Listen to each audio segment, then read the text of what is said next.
Good morning, student. Today we are going to continue with our exercise 5.1, question number 10. Indicate which pair of angle are vertically opposite angle. So vertically opposite angle में एक बार फिर से बता देती हूँ जल्दी जल्दी लेकिन हम लोग इससे पिछले वीडियो लेक्चर में पढ़ चुके हैं। Vertically opposite angle and linear pair क्या होता है। वर्टिकली ऑपोजिट एंगल मतलब जब दो लाइन इंटरसेक्ट करती हैं, मतलब एक्स बनता है। तो जैसे ये एंगल 1 है, एंगल 1 के जो सामने वाला एंगल है, ये दोनों एंगल वर्टिकली ऑपोजिट है। इसी तरीके से जो एंगल 4 है, एंगल 4 के सामने जो वाला एंगल है एंगल 2, ये वर्टिकली ऑपोजिट एंगल्स हैं। ठीक है। लीनियर पेयर कब बनता है? जब एक स्ट्रेट लाइन होती है और उस स्ट्रेट लाइन पे जो दो एंगल बनते हैं, उन दोनों एंगल का सम अगर 180 डिग्री आता है तो उनको हम लीनियर पेयर बोलते हैं। ठीक है। तो अभी हमसे पूछा है indicate which pair of angle are vertically opposite angle. तो यहाँ पे क्या है वर्टिकली ऑपोजिट एंगल के लिए कि हमें पहले एक्स देखना है। तो ये और ये एक्स, बस एक ही एक्स बन रहा है। तो यहाँ पे ये जो एंगल 4 है, एंगल 4 के ऑपोजिट में, सॉरी एंगल 1 है, एंगल 1 के ऑपोजिट में एंगल 4 है। तो angle 1 and 4 are vertically opposite angle. इसी तरीके से जो एंगल 5 है, एंगल 5 के ऑपोजिट में दो एंगल हैं। ठीक है। इस पूरे एंगल के ऑपोजिट में ये वर्टिकली ऑपोजिट है। यहाँ दो एंगल आ रहे हैं, एंगल 2 और 3। तो यहाँ पे एंगल 2 प्लस एंगल 3 होगा। अब लीनियर पेयर के लिए हम लोगों को स्ट्रेट लाइन देखनी होती है। तो ये एक स्ट्रेट लाइन है। अब इस स्ट्रेट लाइन पे दो एंगल बन रहे हैं, एंगल 1 एंड एंगल 5। तो angle 1 and angle 5 are linear pair. अब दूसरी स्ट्रेट लाइन देखते हैं। ये अगर हम स्ट्रेट लाइन देख रहे हैं, लेकिन यहाँ पे लीनियर पेयर नहीं है क्योंकि स्ट्रेट लाइन पे तीन एंगल बन रहे हैं, ये एंगल 1, एंगल 2, एंगल 3। लेकिन लीनियर पेयर मतलब होता है दो। ठीक है। लेकिन यहाँ तो तीन एंगल बन रहे हैं, इसका मतलब ये लीनियर पेयर नहीं है। इसके अलावा अगर और कोई स्ट्रेट लाइन है, एक ये स्ट्रेट लाइन है, एक स्ट्रेट लाइन ये है, तो और एक स्ट्रेट लाइन ये है, इस पे भी तीन एंगल है। तो मतलब इसका एक ही लीनियर पेयर है, एंगल 1 एंड 5। आई होप बाकी समझ में आ गया होगा कि वो लीनियर पेयर क्यों नहीं है, क्योंकि वहां पे दो नहीं तीन एंगल बन रहे हैं। तो जब स्ट्रेट लाइन पे दो से ज्यादा एंगल बनते हैं उसको हम स्ट्रेट एंगल बोलते हैं। ठीक है। Now next question number 11। In the following figure angle 1 adjacent to is angle 1 adjacent to angle 2, give reason. तो ऑफकोर्स नहीं है। एडजेसेंट के लिए एडजेसेंट एंगल की डेफिनेशन क्या होती है कि an adjacent angle should have a common vertex. लेकिन एंगल 2 और एंगल 1 और एंगल 2 का कॉमन वर्टेक्स नहीं है। एंगल 1 का अपना अलग वर्टेक्स है, एंगल 2 का अलग वर्टेक्स है। तो यहाँ पे हम लिखेंगे एडजेसेंट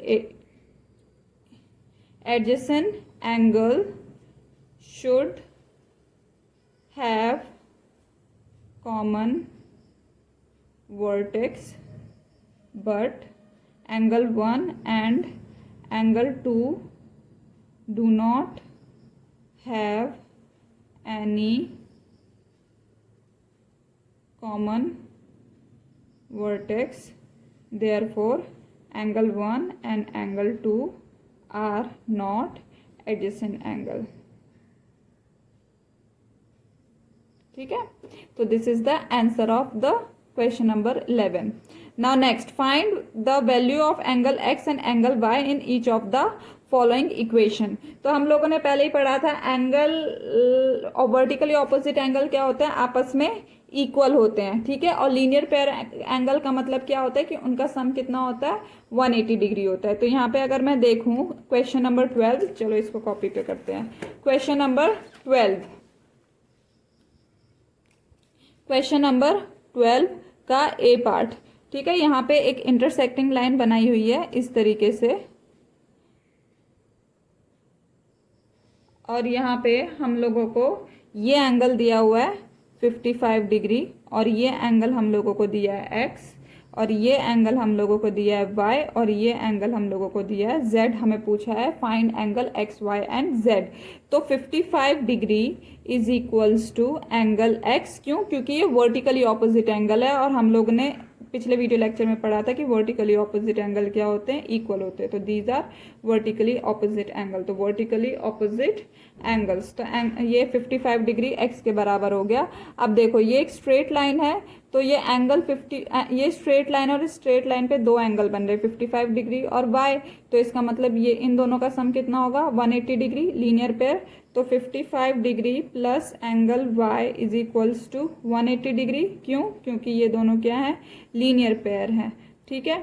उसके बाद एंगल वाई कितना हो जाएगा, 180 माइनस 55 डिग्री। तो अगर मैं इसको माइनस करती हूँ तो कितना आ जाएगा,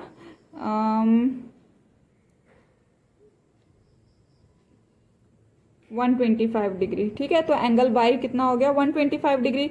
अब एंगल वाई के ऑपोजिट में एंगल जेड है, यानी कि angle Y and angle Z are vertically opposite angle. तो angle Y is equals to angle Z. Angle Y हमारा 125 डिग्री निकला था, तो एंगल जेड भी हमारा 125 डिग्री होगा। और वो क्यों होगा, वर्टिकली ऑपोजिट एंगल्स। ठीक है, ये इसका, ये हमें रीजंस देना ज़रूरी है। तो देयरफॉर हमारा जो एंगल एक्स है वो 55 डिग्री निकला, एंगल वाई हमारा 125 डिग्री निकला और एंगल जेड हमारा 125 डिग्री निकला। तो ये इसका आंसर है। नेक्स्ट, अभी हम लोग नेक्स्ट क्वेश्चन करते हैं इसी का 12 का सेकेंड पार्ट। एंड ये 40 डिग्री है और हमें एंगल एक्स वाई जेड निकालना है। तो सेम चीज़ मैं सिर्फ समझा रही हूँ, क्वेश्चन तुम लोग खुद करोगे। एंगल ये जो 40 डिग्री के ऑपोजिट जेड आ रहा है, तो यानी कि एंगल जेड हमारा 40 डिग्री हो गया, वर्टिकली ऑपोजिट एंगल है। और ये जो हमारा एंगल वाई है, ये एंगल वाई हमारा एंगल वाई, और ये देखो ये स्ट्रेट लाइन है, तो ये 40 प्लस एंगल वाई कितना होगा, 180 डिग्री, क्योंकि लीनियर पेयर बन रहा है तो हमारा एंगल वाई निकल गया। अब इस एंगल वाई के ऑपोजिट में ये पूरा एंगल आएगा। ठीक है, ये एंगल वाई कैसे निकलेगा, 40 plus angle Y is equals to 180 degree. तो एंगल वाई निकलेगा हमारा 140 डिग्री। तो ये एंगल वाई हमारा 140 डिग्री निकल गया। ठीक है, अब ये जो एंगल वाई के जो ऑपोजिट एंगल है वो एंगल एक्स प्लस 25 है, वर्टिकली ऑपोजिट। ठीक है, इसके ऑपोजिट में ये क्रॉस बन रहा है, तो ये पूरा, तो एंगल y हमारा हो जाएगा एंगल x प्लस 25। तो हमारा एंगल y 140 डिग्री है और एंगल x, तो हमें ये एंगल x निकालना है कितना, 140 माइनस 25। तो ये कितना हो जाएगा 115 डिग्री। ठीक है, तो ये इसका आंसर है। तो इसको मैंने रफली किया, तुम लोगों को फेयर करके अपनी कॉपी पे सुंदर सुंदर लिखना है।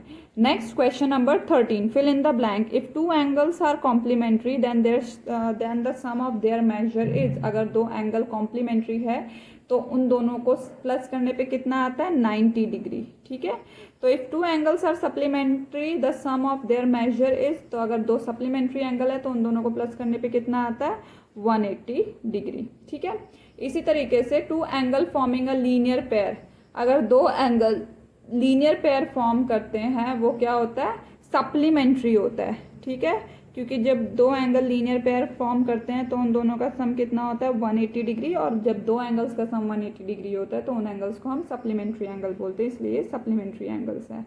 If two adjacent angles are supplementary then they form, अगर दो एडजेसेंट एंगल सप्लीमेंट्री है तो फिर मतलब दो साइड बाय साइड, तो उनको हम लोग बोलते हैं लीनियर पेयर।